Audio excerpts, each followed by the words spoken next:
അതെ, നല്ല രീതിയിൽ ഇംഗ്ലീഷ് സംസാരിക്കാനാണ് നിങ്ങൾ ഉദ്ദേശിച്ചെങ്കിൽ ജോയിൻ വിത്ത് us. സ്പീക്കൽ അക്കാദമി, തിരുവില്ലാമല റോഡ്, പയ്യന്നൂർ. കഠിനം വേണ്ട, നിരന്തരമായിട്ടുള്ള പരിശ്രമം മാത്രം മതി. Yes, now you can speak English very well. It is my guarantee. We offer confidence building, interview skills training, leadership development, and much more to help you speak English fluently and confidently.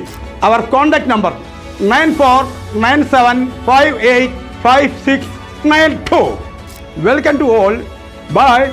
Pazhayannur block പഞ്ചായത്തിൽ കാർഷിക യന്ത്രങ്ങളുടെ service camp നടന്നു. ജില്ലാ കാർഷിക വികസന വകുപ്പിന്റെ നേതൃത്വത്തിൽ നടന്ന ക്യാമ്പ് പ്രസിഡന്റ് പി പ്രശാന്തി ഉദ്ഘാടനം ചെയ്തു. ജില്ലാ കാർഷിക വികസന കർഷക ക്ഷേമ വകുപ്പിന്റെ നേതൃത്വത്തിൽ പഴയന്നൂർ ബ്ലോക്ക് പഞ്ചായത്തിൽ ചെറുകിട കാർഷിക യന്ത്രങ്ങളുടെ സർവീസ് ക്യാമ്പ് സംഘടിപ്പിച്ചു.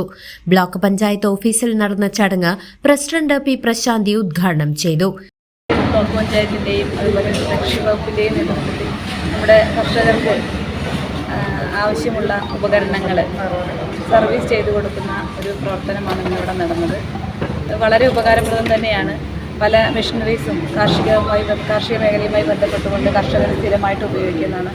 അത് പെട്ടെന്ന് അതിനെന്തെങ്കിലും തകരാറ് സംഭവിച്ചിട്ടുണ്ടെങ്കിൽ ചിലപ്പോൾ അതിൻ്റെ കമ്പനികളെയൊക്കെ വിളിച്ച് അത് നേരെയാക്കാനും റിപ്പയർ ചെയ്യുന്നതിനൊക്കെയുള്ള തടസ്സം നേരിടുന്നത്. അപ്പോൾ അത് പരിഹരിക്കുന്നതിന് വേണ്ടിയിട്ട് കൃഷി വകുപ്പിൻ്റെ നേതൃത്വത്തിലും അതുപോലെ തന്നെ നമ്മുടെ ബഹുമാനപ്പെട്ട ADAയുടെ നേതൃത്വത്തിലും ഇത്തരം ഒരു പരിപാടി ഇവിടെ സംഘടിപ്പിച്ചതിൽ അവരെ അഭിനന്ദിക്കുകയാണ്.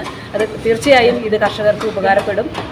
കേരള കാർഷിക വികസന കർഷക ക്ഷേമ വകുപ്പിന്റെ എഞ്ചിനീയറിംഗ് വിഭാഗം, കൃഷി assistant director office, Pazhayannur block panchayat എന്നിവയുടെ സംയുക്താഭിമുഖ്യത്തിലാണ് ക്യാമ്പ് നടന്നത്.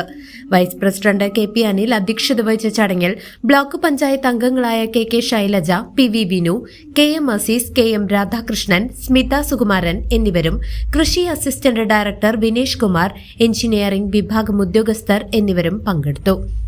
സർവീസ് പൂർത്തിയാക്കിയ യന്ത്രം ചടങ്ങിൽ വെച്ച് കർഷകന് കൈമാറി. CCV news, Pazhayannur.